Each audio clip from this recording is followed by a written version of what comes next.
Hello, and welcome to this episode of the Next Level Leadership Podcast. My name is Shad Berry, co-founder and partner at Edmondson Berry Group. And today I had the privilege of interviewing our dear friend, Jamin Jantz. Jamin is the co-founder and CEO of Houston, which is a design agency, marketing firm, really a boutique that does all things marketing and brand strategy wise. And we partnered with Jamin and have continued our work together over the last couple of years, specifically in this helping our clients and helping mid-market businesses understand the science behind brand strategy and why brand strategy is the most important part of strategic marketing. So in this conversation, Jamin talks a little about his history, but in particular, we dig into 7 aspects of brand strategy that are vital to help business owners and leaders understand how to connect with the personas that their businesses are designed to reach and serve.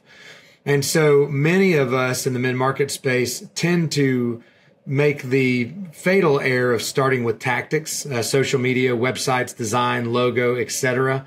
And we really miss the altogether critical step and very hard work of defining our brand strategy. However, if we do the front end hard work of brand strategy first, it really provides the tailwind and lift necessary for all of our other marketing and sales efforts. So really hope you enjoy this very practical conversation with Jamin Jantz.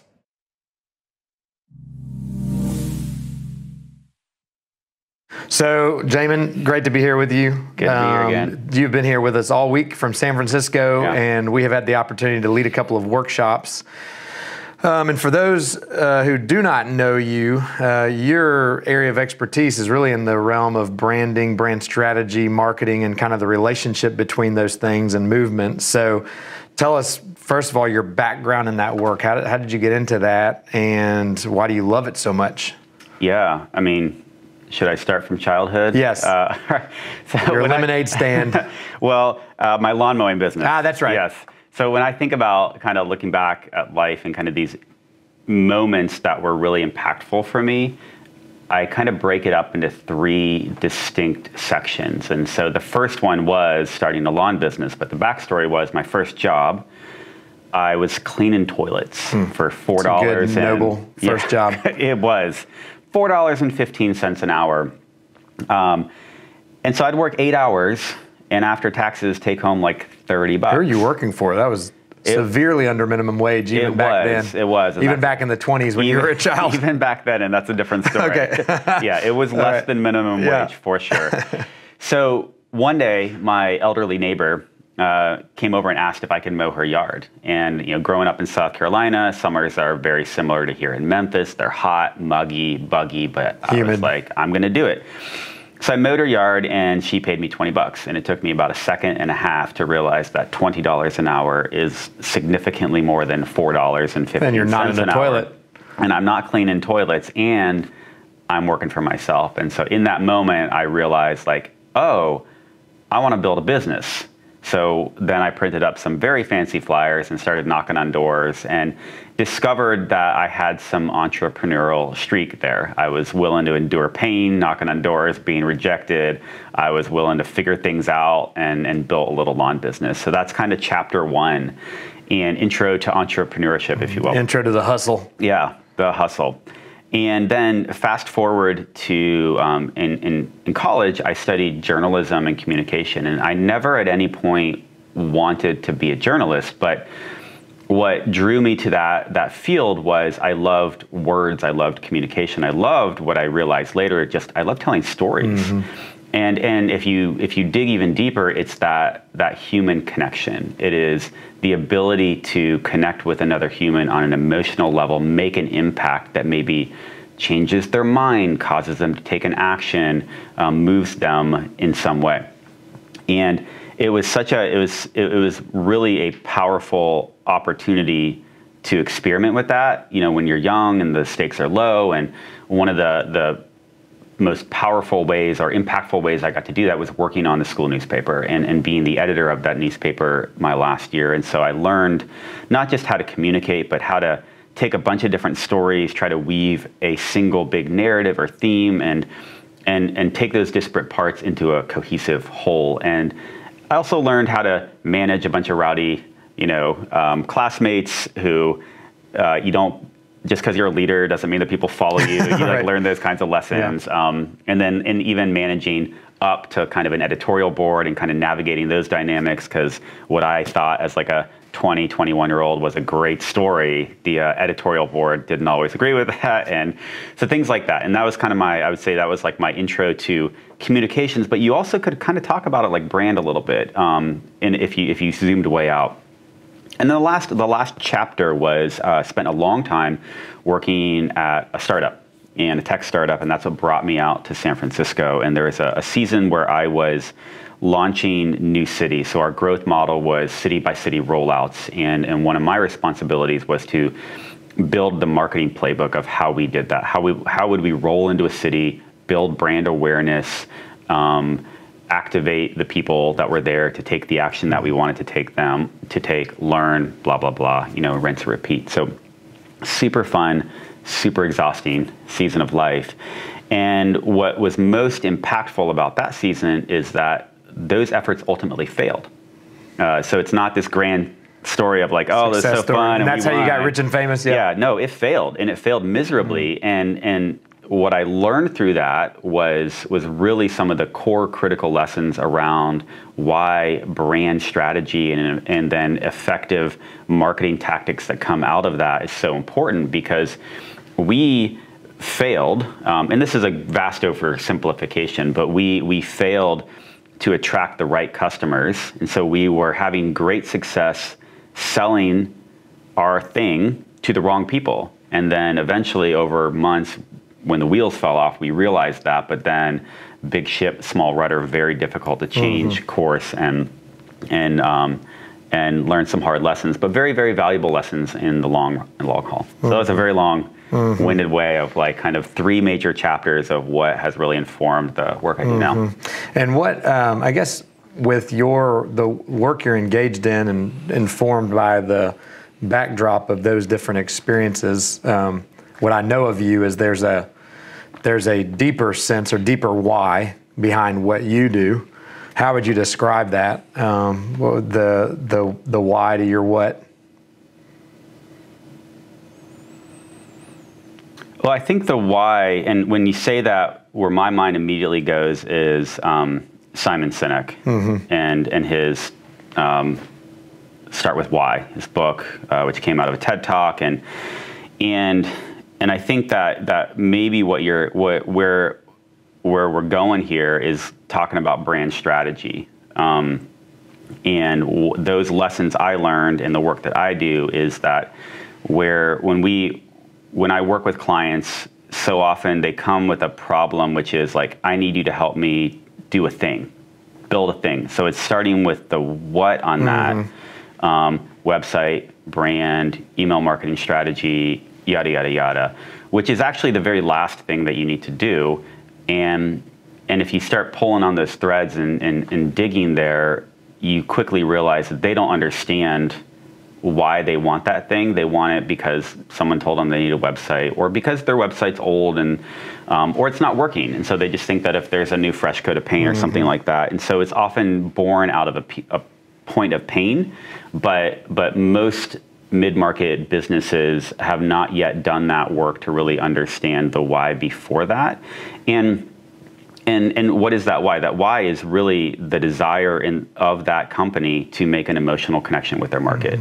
Because that is a very powerful motivator, which is going to, when you make that connection with the right customer in your market, and it's consistent and authentic with your brand, then that's going to cause you to win in the long haul.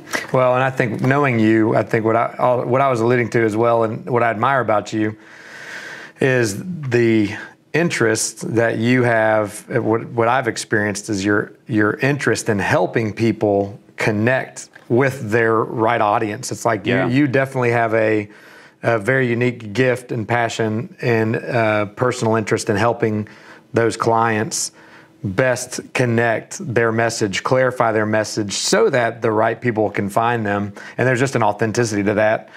So it's like your why comes out clearly when you're trying to help other people, find theirs. So it's a blessing and a curse. Like I can't help. I like immediately internalize like all of their pain points, and I'm like, we have to solve this. Yes. So that's my experience with you. Is that like when you're involved in the process, it becomes your company, your brand. You are very immersed in it. So I just think that's a very unique differentiator or distinctive in terms of this isn't just about.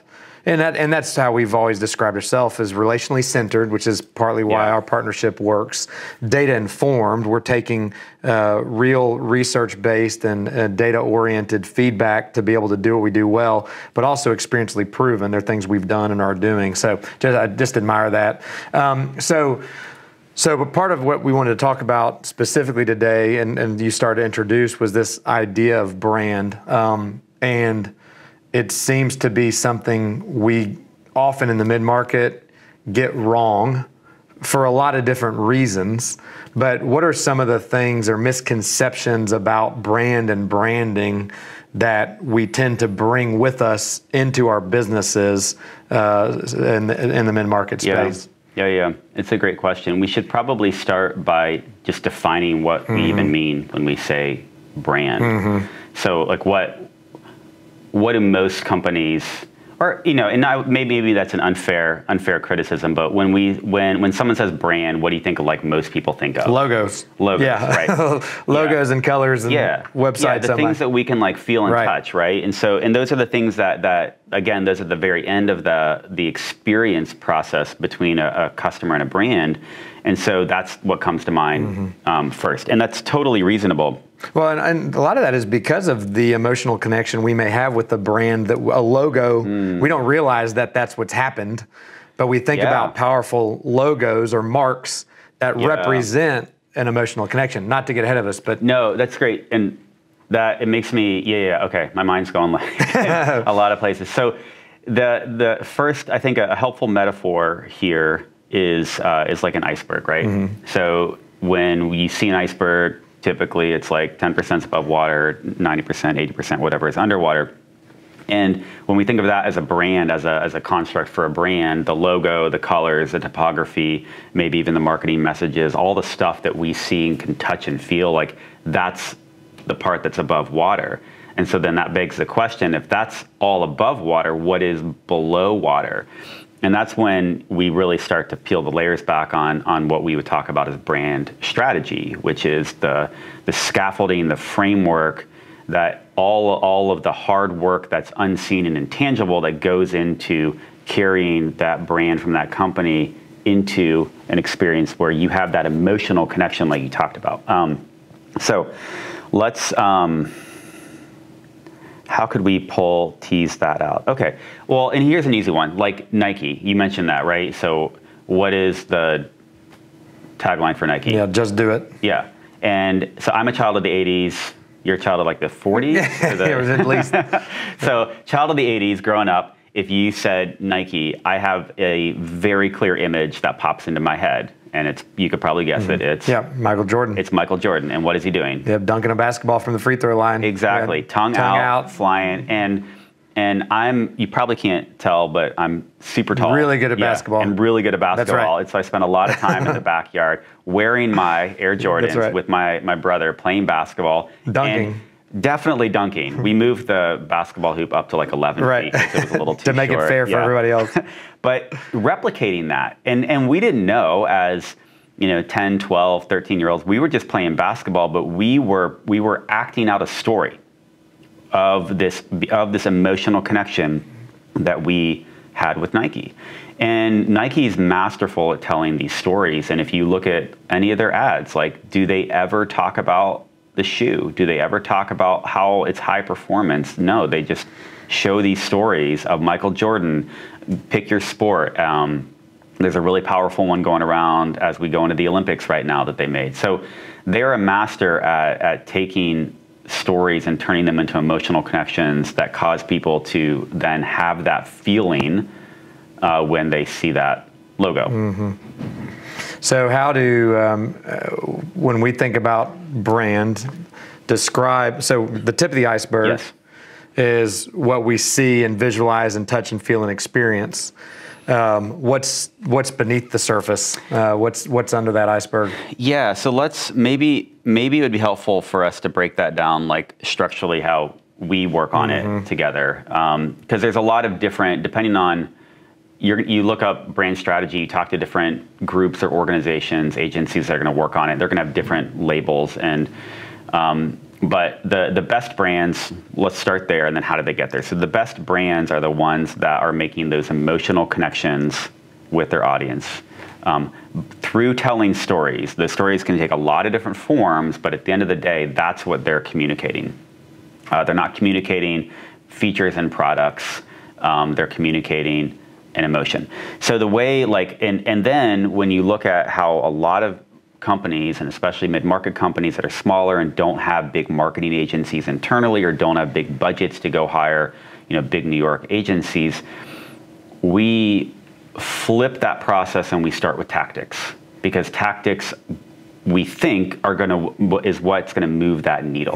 So we're like, I need to update my website, I need to build out an email campaign, I need to do social media, I need to do this advertising, and we start there.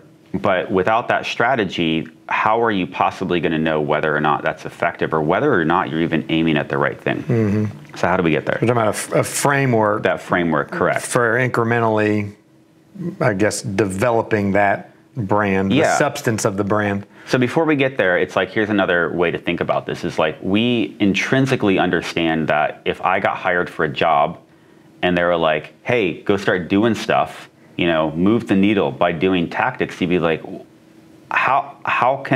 what are we aiming for? How do I know whether I'm succeeding or not? Like, we intrinsically understand that when we start a job, we need structure, we need a framework. Benchmarks. All of that. Yeah. So otherwise it's impossible to measure success and failure if we don't understand the job that we're trying to accomplish. And so I think about those tactics as each one of those needs to have a job that it's supposed to be accomplishing, success and failure KPIs, so that way we can measure. And this is how we get there. So just adding to that, like, should we have social media? Should we have this on our website? Should we participate in these, particular campaigns? Well, that all depends on your strategy.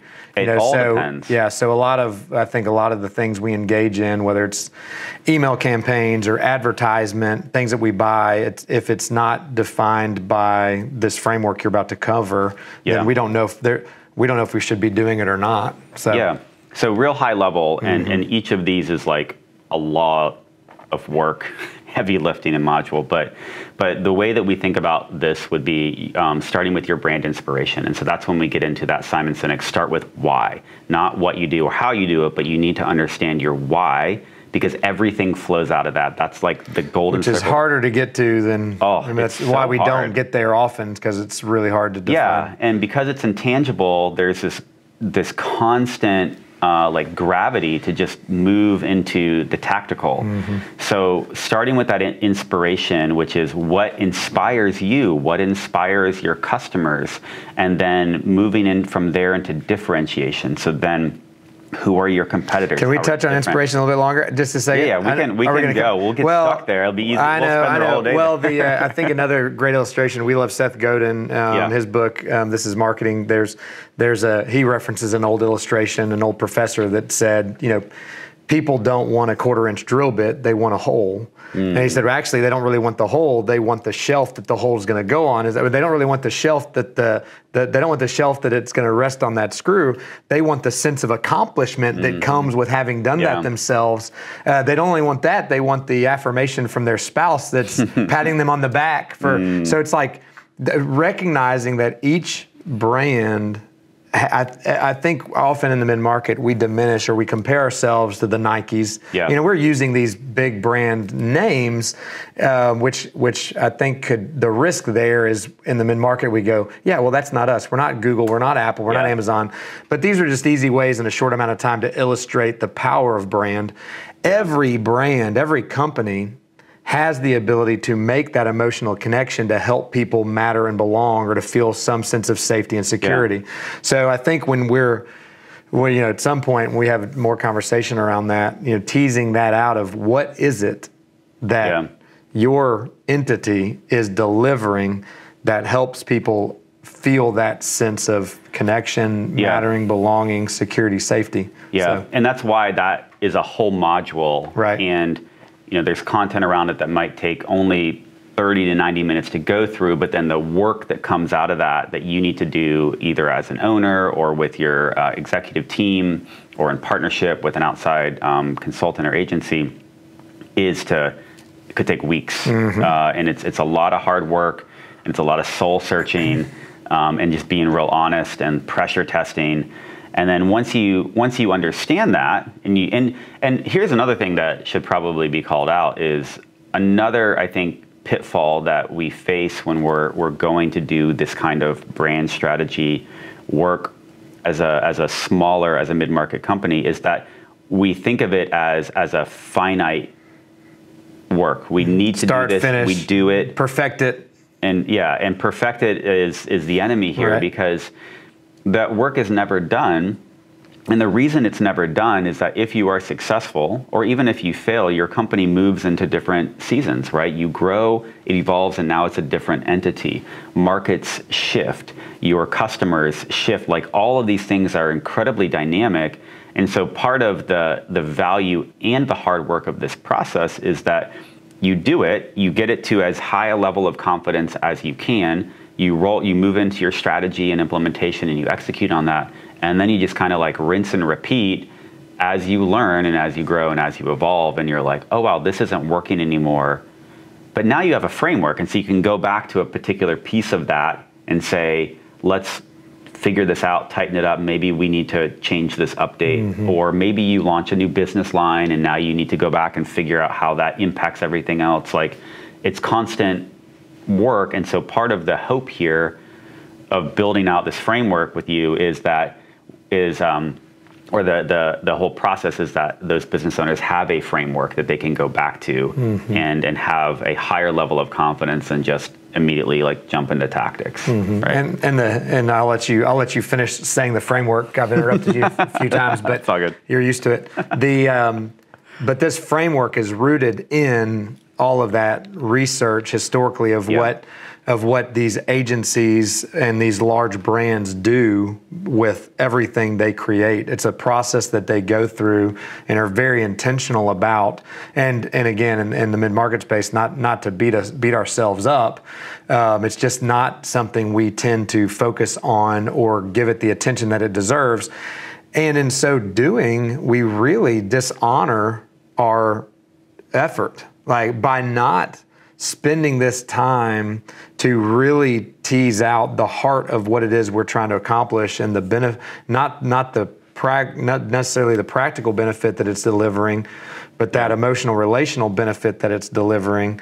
Because even if whether you're B2C or B2B, there's still another human being on the other side of that decision that is going to make an emotional decision and rationalize it after the fact. So even if you're not selling something direct to consumer like a pair of shoes, you still have a human being that's in that decision seat that's emotionally, and that's what they always said about IBM. You may have other competitors, but their tagline at one point was nobody ever got fired for buying IBM. It's like, hey, it's security, and you're better and lower price, but I still don't know you as well, and nobody could ever fault me for buying IBM. It's like, that's brilliant from a branding, but another example of that. So, all right, framework. So we did inspiration. We got one done. Yes, we got one done. That's right. So differentiation, probably most people would have an estimate or an understanding of what this is, right? So who are your competitors? Persona. Oh, well, yeah, go ahead. Sorry. Yes, we're still on who are your competitors, and then also it is what are some of those core values and value propositions that they have? How do you rank according to those? If you can get market share, great. Maybe you're just guesstimating at your market share within the total market. And so you come away with a little bit of structure and framework of here's kind of where we're at. Here's what we're trying to compete on. Our values that is born out of inspiration in here. And it's not so much of what you want, it's just what is right now. So that's really important, is this is where we're at.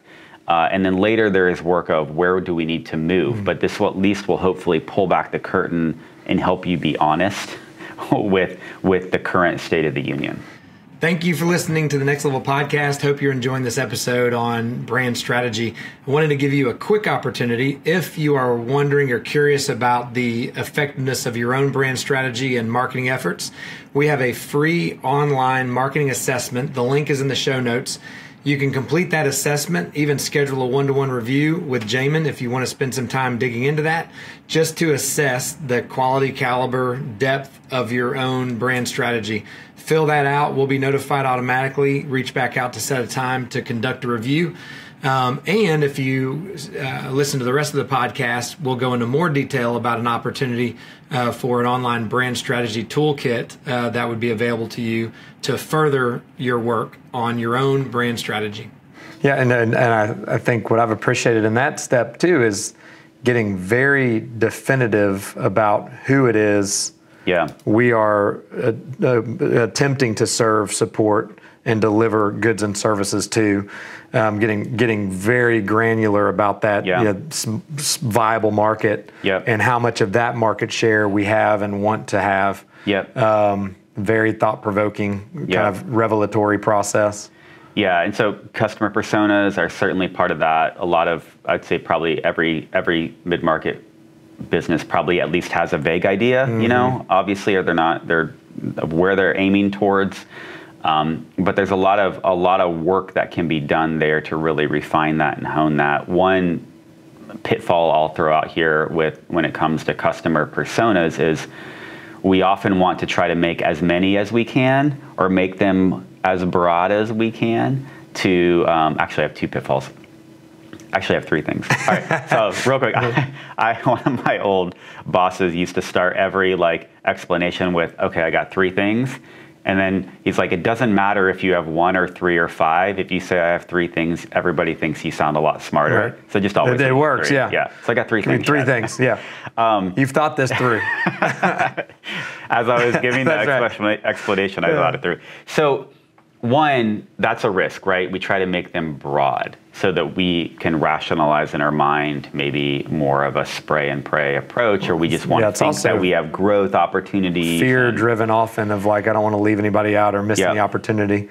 If I get too defined, I'm gonna miss an opportunity or new business. Yeah, so that's one of the challenges with that.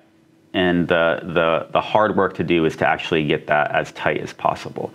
The second pitfall is that, again, with personas, people do them because we're told that we need to do them, or our branding agency did it as part of their brand identity package. And then I don't know how many conversations, Shad, I've had where I ask, hey, do you have personas? They're like, yeah. And I'm like, how does that impact your marketing messages and tactics? And they're like, I don't know. And then I'm like, who is in charge of communicating that, and what's that feedback loop back? And they're like, I don't know. I'm like, where do those live? And they're like, they're in a binder with our brand identity package. And I'm like, well, why did you spend money on those if they're not actually influencing and impacting that? And I think a lot of that again goes back to, we did them because we thought we had to, because they were part of this thing, but because they weren't informed by inspiration and differentiation in this process, then we don't actually know what to do with them. And so they become this artifact that just sits and doesn't actually have any utility or purpose. Mm-hmm.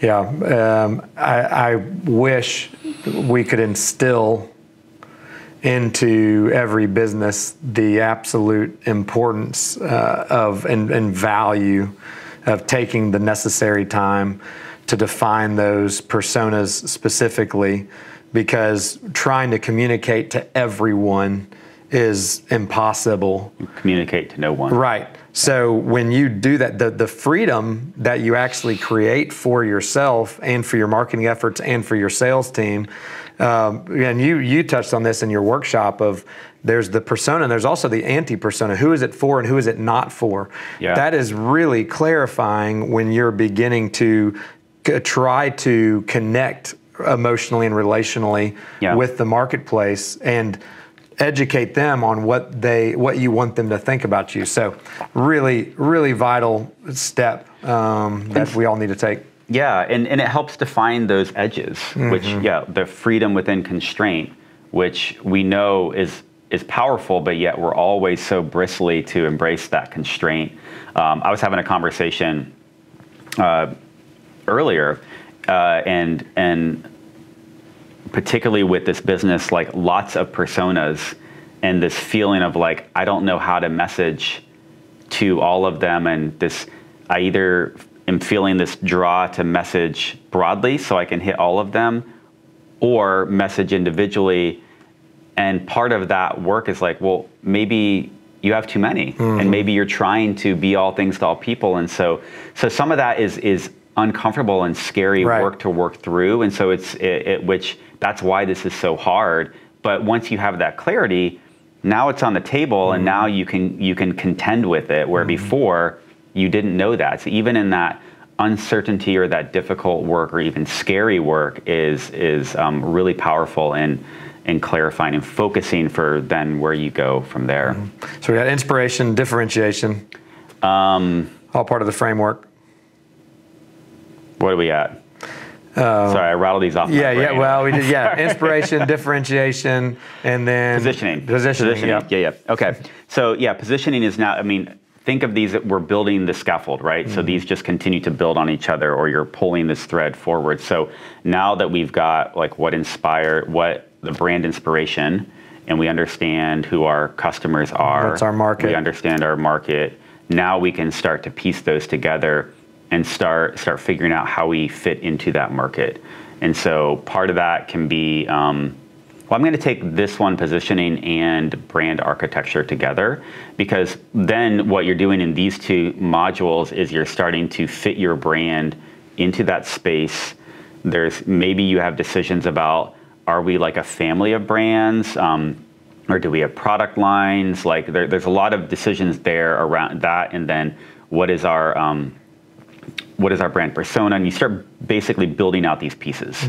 So those 4 modules all together give you that architecture, which is so critical and so important to do before you actually start moving into tactics, because without that, again, you can't evaluate whether or not your tactics are correct. So the positioning and the architecture together are kind of if you take those 4, they're the back half where it starts to get really fun, because you're starting to build that scaffold and you can start to see how things come together and start to create it, like this is where I get excited. So maybe it's just me, because I'm like a sucker for punishment or too much of a nerd in this part, but I start to see the opportunities, and that's where the creative side of my brain really starts to fly, because I'm like, oh, cool.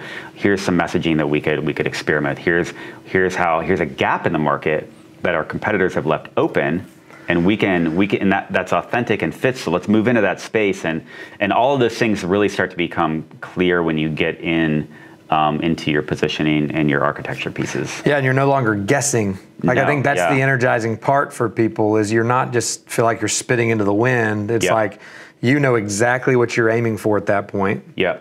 And it doesn't mean you're going to hit the target every time, but at least you're moving toward a direction that you know is purposeful and intentional, versus just putting things out into the open and hoping for the best. Yeah. So that's very energizing. Yeah. And I'll add too, like at every stage here, right, we're asking you to kind of rank your belief or opinion with some level of certainty.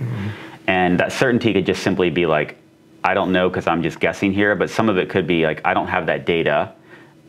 Maybe it's really expensive to get or impossible to get, or you just haven't done the work to get it. And so with each step, you're gonna have different levels of confidence with each module, and even within each section within the module, which might create more work to do, which is why you have these sort of like, think of it like these loops, right? You might circle back, you might even get all the way down to brand architecture, and it uncovers something that causes you to go back into inspiration, and because you made a realization during that process. No, that's why in this process, our favorite word is iteration. Iteration. Yeah, because it's just constant.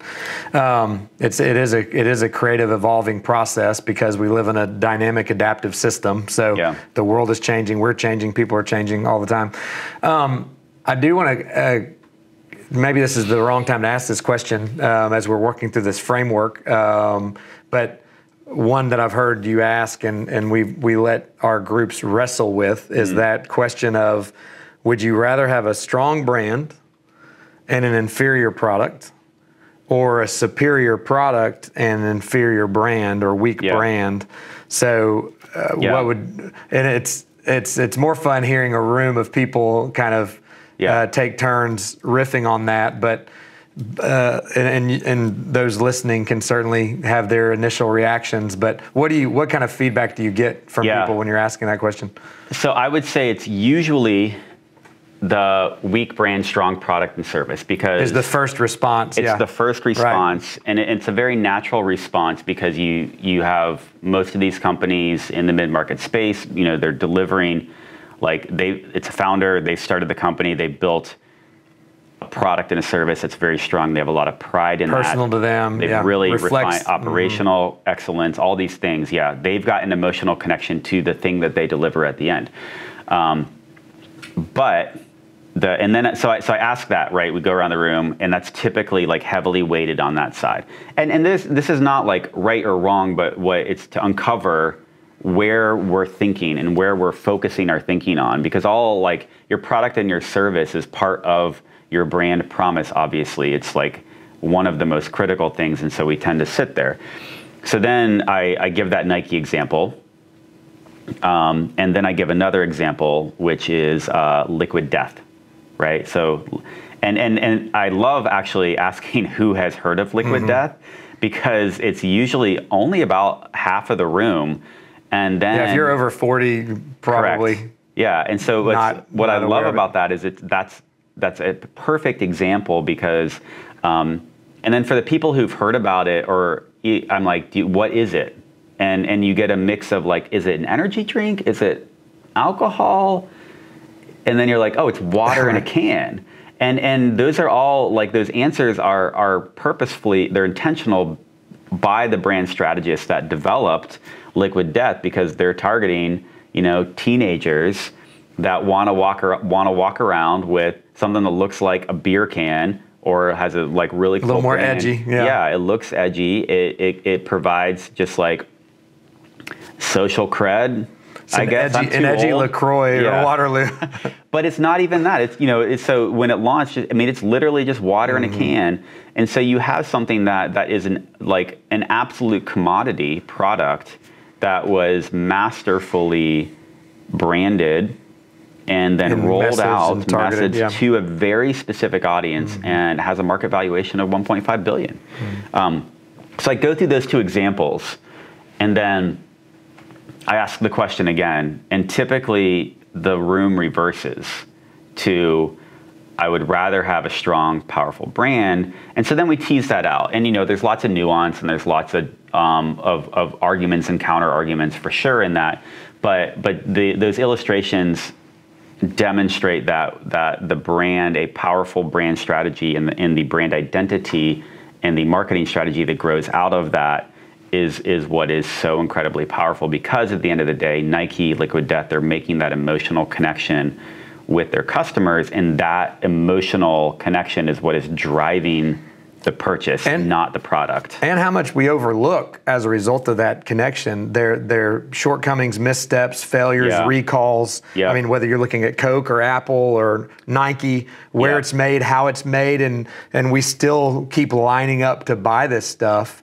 And that's the power of that connection. So, kind of that point of strong brands can carry an inferior product, not a pitiful product, right? Or we talked about the Zune versus the iPod, and that it's a superior product. So you could also, because it died a long time ago. Right, right. That's right. So it's a superior product, arguably, but didn't have the same type of emotional connection. So there are lots of examples out there, because what we're really describing is the type of exponential growth our clients are seeking.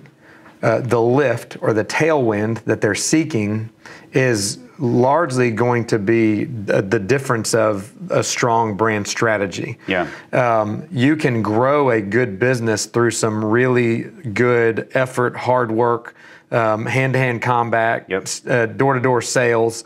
But what's going to be the difference between building that value, multiplying that value, if that's your desire, or attracting versus having to go drive all those sales in a more expensive, laborious way. So that's part of what we're seeing or trying to advocate for. Yeah.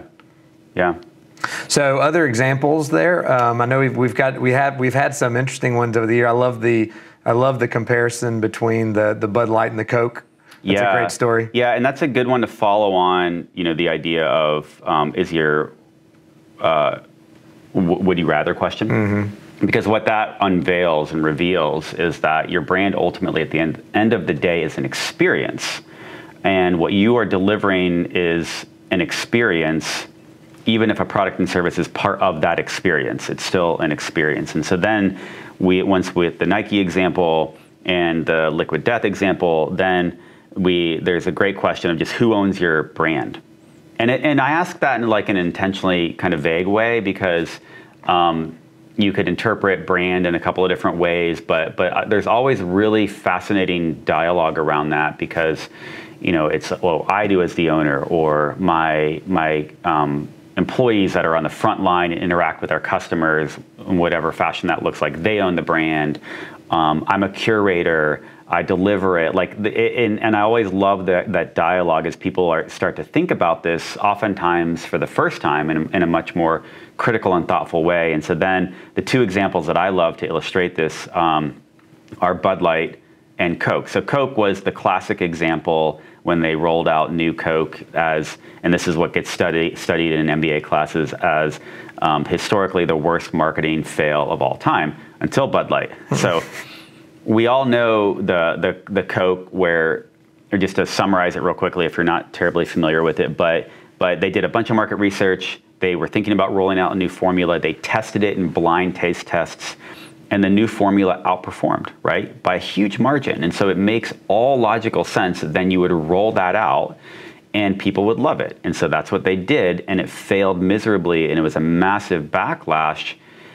And when you frame it in the sense of Coke's customers actually wanted an inferior product. Based on actual data. Based on data. Less preferred. That is what they wanted. Mm-hmm. And so when you then, you ask, how can that be? It can't be about the product. It is about those customers having an emotional connection to that inferior product and being so emotionally connected to that classic product is how we know that now, that is what they wanted, and a full rejection of something that, according to data, should have been an improvement on their lives.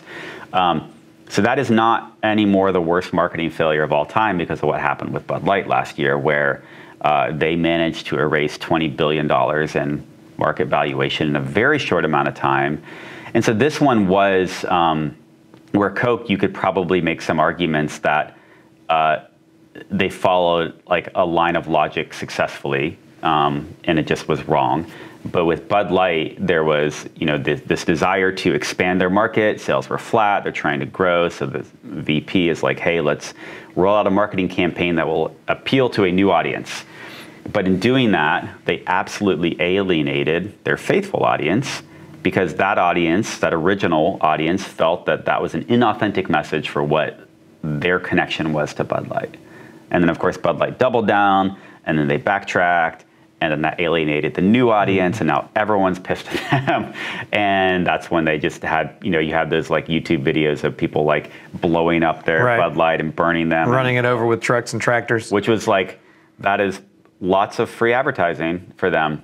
But the core there is that, again, nothing about the product changed.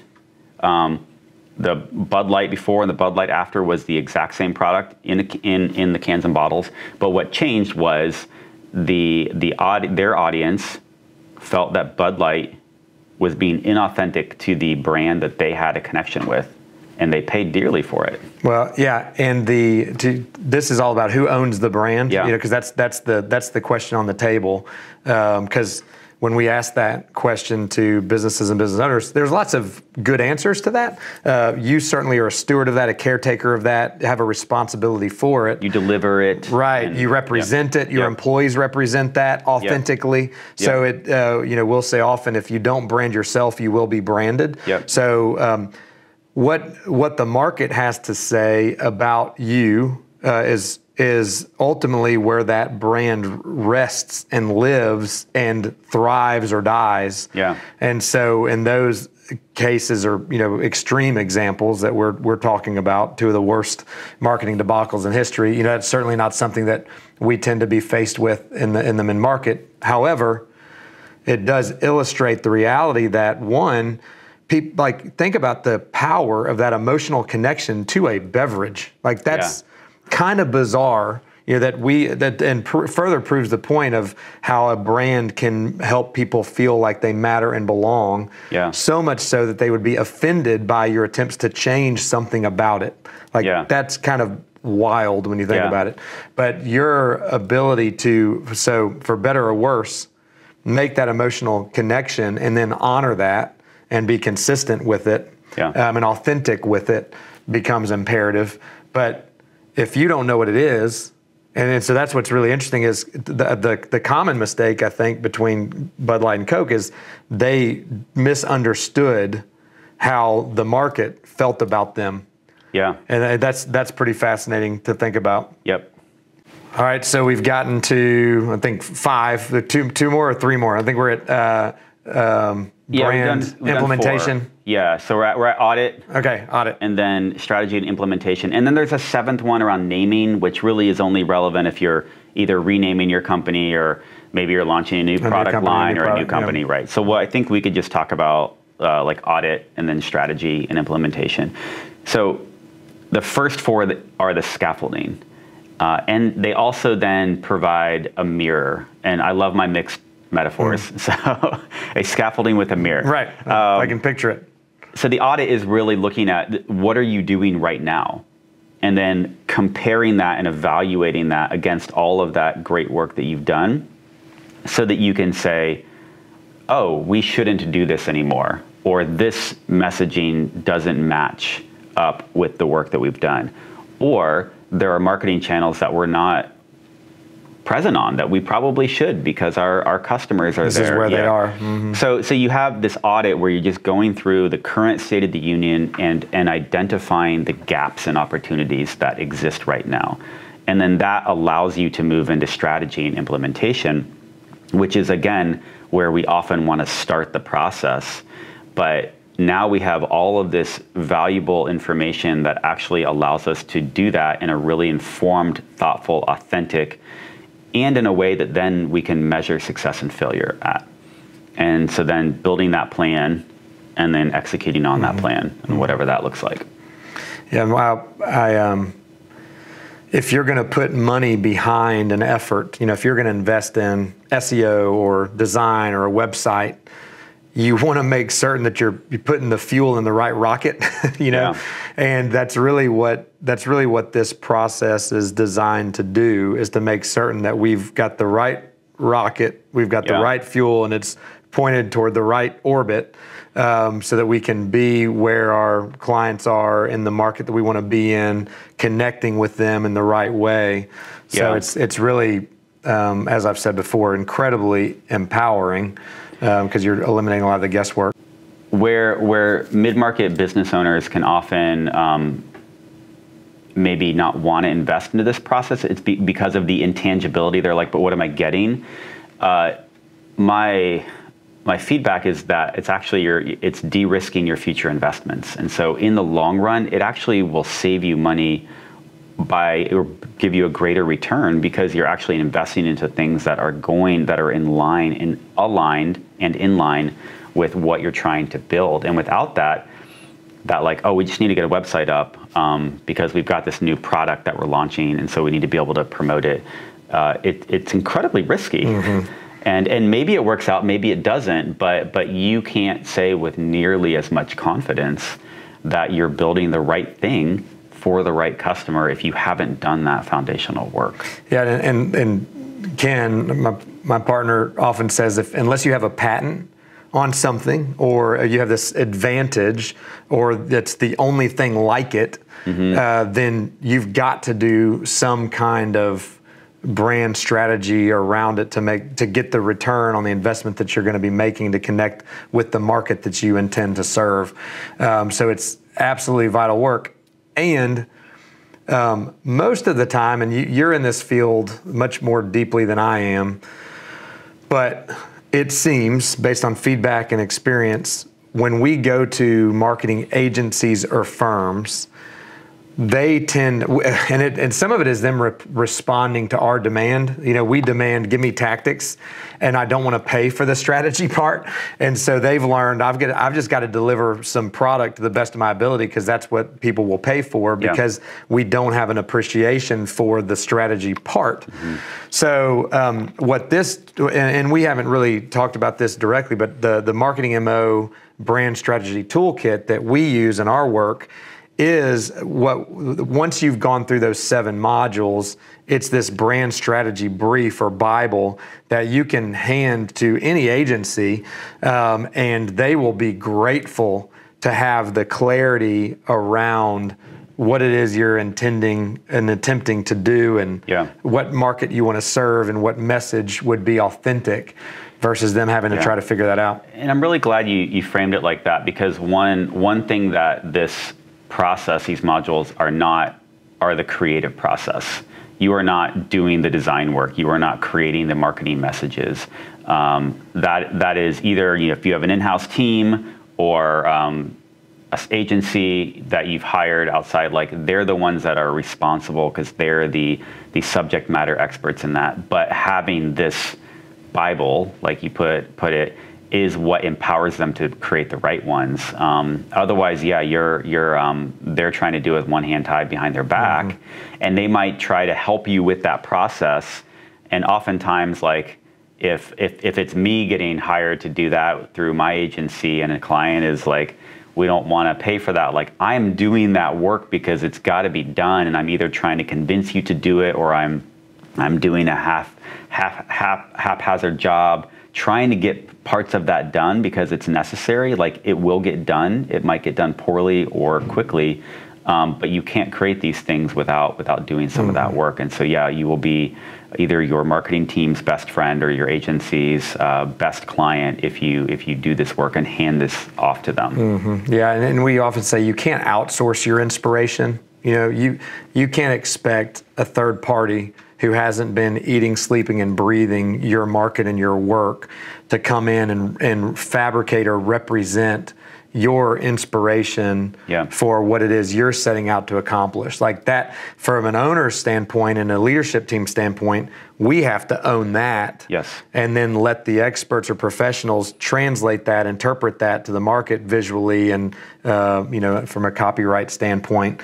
And that's what they're really good at doing. So it really is and we describe this module is one of the 4 essential components of building a valuable business that's sustainable and scalable, and it never goes away. It's an ever-present element that we kind of have to tend to throughout the life cycle of our business. Well, we could talk about this for a long time. We do talk about it for a long time, just not on camera. It's a lot of what we talk about. So days on days. Yes, we'll do this again. But thanks so much. Glad to have you in town, and thanks for your investment with our clients, and also just in your passion behind helping businesses really do what they do well and connect with their markets better.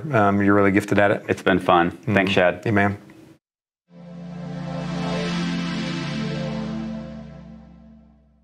Thanks for listening to the Next Level Leadership Podcast. Today's episode, focusing on brand strategy with Jamin Jantz, is intended to highlight what is largely considered to be the most important aspect of marketing and sales is brand strategy, which is often the most overlooked. As is pointed out in this discussion with Jamin, we tend to focus on design and tactics and website promotions and discounts and campaigns. But without a strong, overarching, unified brand strategy, those efforts are often disjointed and incomplete and ultimately unsuccessful. If you think about the brands that you love the most, that you feel the most defensive of, that you trust the most, those often are not the absolute best products in their field, but there's something about that brand that has successfully made an emotional connection with you. That is something that is done intentionally over time with a great deal of thought and preparation. In order to make that available to you, we have created the Brand Strategy Toolkit through marketingmo.com. Marketing MO creates a 7-series or 7-module course that is self-paced, that you can navigate, you and your team, through a very thorough process to identify, develop, define, and deploy a clear brand strategy for your company and for your brand. It's a process that's proven, it's rooted in brand science, and it can be utilized to really optimize any campaign, marketing, or sales effort, recruiting effort, fundraising effort that you need in order to help you make an emotional connection with the audience that you're designed and intended to serve. By going to the show notes, there's a link for you to complete a free marketing assessment that will walk you through a multi-part assessment to understand to what degree have you built a successful brand strategy and where might you need help. You can also subscribe to the Marketing MO platform for $500 a year to give you complete access to the videos, transcripts, handouts, worksheets, slide deck to help you complete your brand strategy work. And you can enter the code NEXTLEVEL15 in order to receive 15% off your first year subscription. Please check it out. I hope it's beneficial and help you brand before you are branded.